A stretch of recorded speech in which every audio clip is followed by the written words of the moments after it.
2025ની ઉજવણી અંતર્ગત સુરત મહાનગરપાલિકાના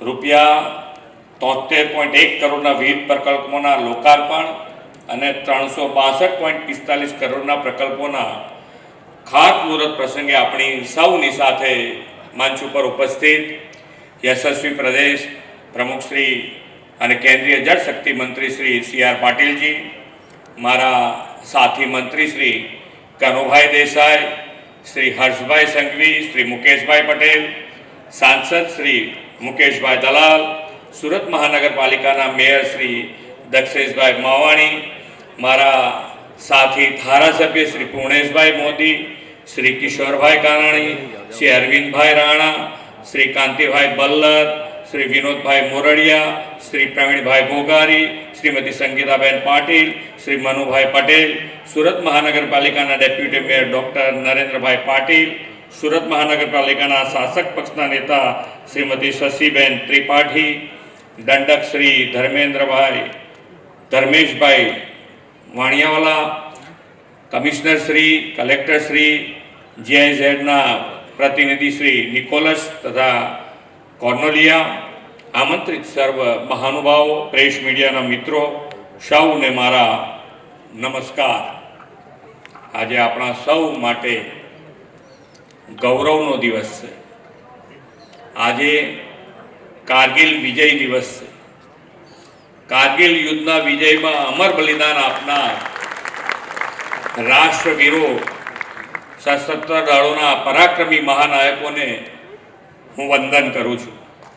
દુશ્મનોને પરાસ્ત કરીને લગાતાર ભારતના વિજયની ધજા પતાકા આપણી સેના લહેરાવી રહી છે.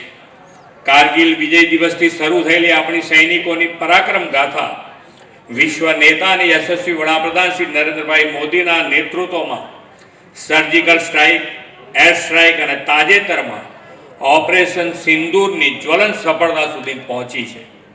રાષ્ટ્રહિત પ્રથમના ભાવ સાથેના આદરણીય મોદી સાહેબના નેતૃત્વએ હર હંમેશ સેનાનું મનોબળ સતત વધાર્યું છે અને આપણે ઓપરેશન સિંદૂરથી આતંકવાદીઓનો સફાયો કર્યો તે પણ અભિનંદનને પાત્ર છે.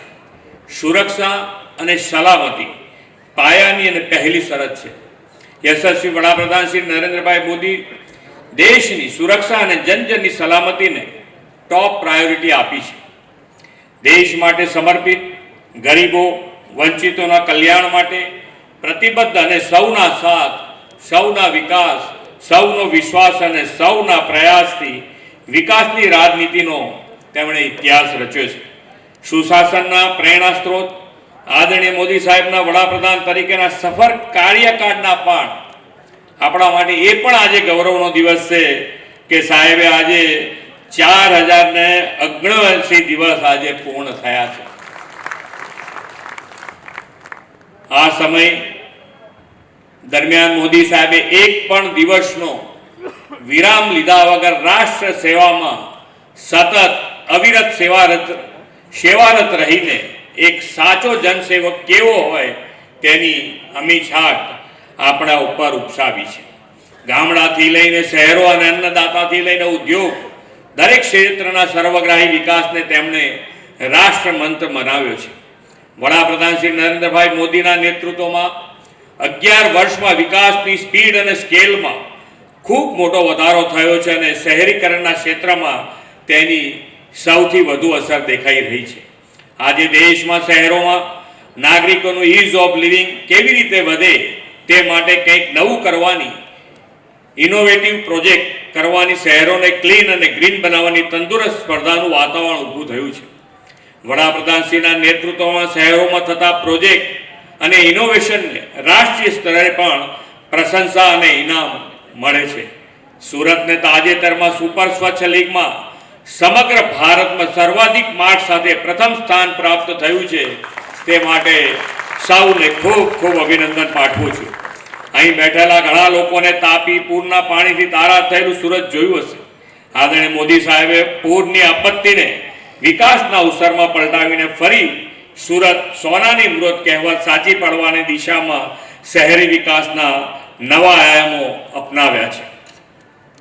સુરતના શહેરીજનોના ઇઝ ઓફ લિવિંગમાં વધારો કરવાની દિશામાં આજે 362.45 કરોડના ખાતમુહૂર્ત અને 73.1 કરોડના પ્રકલ્પોના લોકાર્પણ થયા છે. આ શહેરી વિકાસ વર્ષમાં એક જ દિવસમાં એક જ સાથે સુરત નગરને 435 કરોડના કામોની ભેટ મળી છે. સ્વચ્છ શહેર, સુરતના નાગરિકને ઉત્તમ ઇન્ફ્રાસ્ટ્રક્ચર મળે, પાયાની સુવિધાઓ વધુ સુદૃઢ થાય તે માટે મહાનગરપાલિકા સતત કંઈક નવું કરતી રહે છે. ઇન્ફ્રાસ્ટ્રક્ચરના વિકાસની સાથે સાથે પર્યાવરણનું જતન થાય તે દિશામાં આજે MOU થયા છે. વડાપ્રધાન શ્રી નરેન્દ્રભાઈએ બદલાતા જળવાયુની પરિસ્થિતિમાં પર્યાવરણની જાળવણી સાથેના વિકાસને પ્રોત્સાહન આપ્યું છે. દેશને 2070 સુધીમાં નેટ ઝીરો બનાવવાની તેમની નેમ છે. ગુજરાતે તેમાં લીડ લેવાનો નિર્ધાર કર્યો છે. વડાપ્રધાન શ્રી નરેન્દ્રભાઈ આપણા શહેરમાં વધતા જતા પ્રદૂષણને ઓછું કરવા માટે શહેરોને ક્લીન, ગ્રીન અને ક્લાઇમેટ રિલિજન્ટ બનાવવાની હાકલ કરી છે. ઈ મોબિલિટીને પ્રોત્સાહન આપ્યું છે. આદરણીય શ્રી મોદી સાહેબે શહેરોમાં બેઝિક ઇન્ફ્રાસ્ટ્રક્ચરની સાથે હરિયાળી બને તે માટે બાગ બગીચાના વિકાસ અને એક પેડ માં કે નામ અભિયાન દ્વારા વૃક્ષારોપણને પણ પ્રોત્સાહન આપ્યું છે. અર્બન ફોરેસ્ટ ગ્રીન કવર વધારવું છે.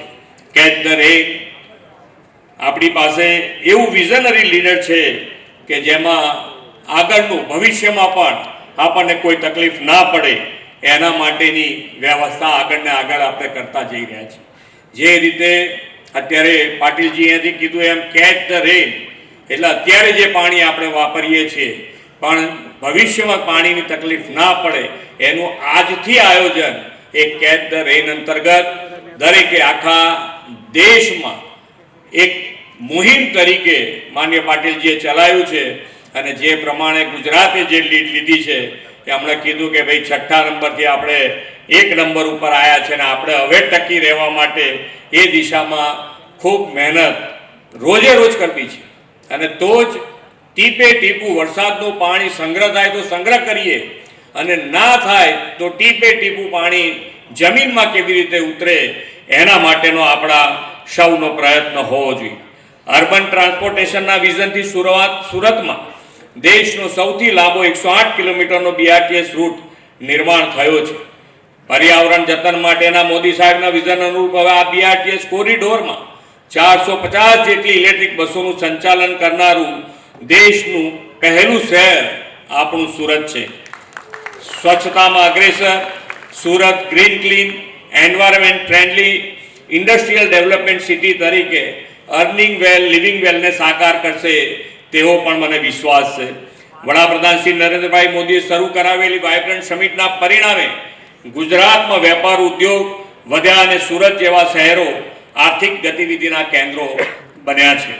આ આર્થિક વિકાસના કેન્દ્રો 2047 સુધીમાં કેવા હશે તેનું અત્યારથી જ વડાપ્રધાનશ્રીએ આયોજન કરીને સુરત અને તેની આસપાસના વિસ્તારના હોલિસ્ટિક ડેવલપમેન્ટ માટેની નીતિ આયોગના સહયોગથી ગ્રોથ હબ તરીકે વિકસાવવાની પહેલ કરી છે.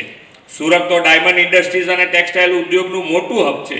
દેશના રાજ્યોમાં લોકો અહીં રોજીરોટી માટે આવીને વસ્યા છે.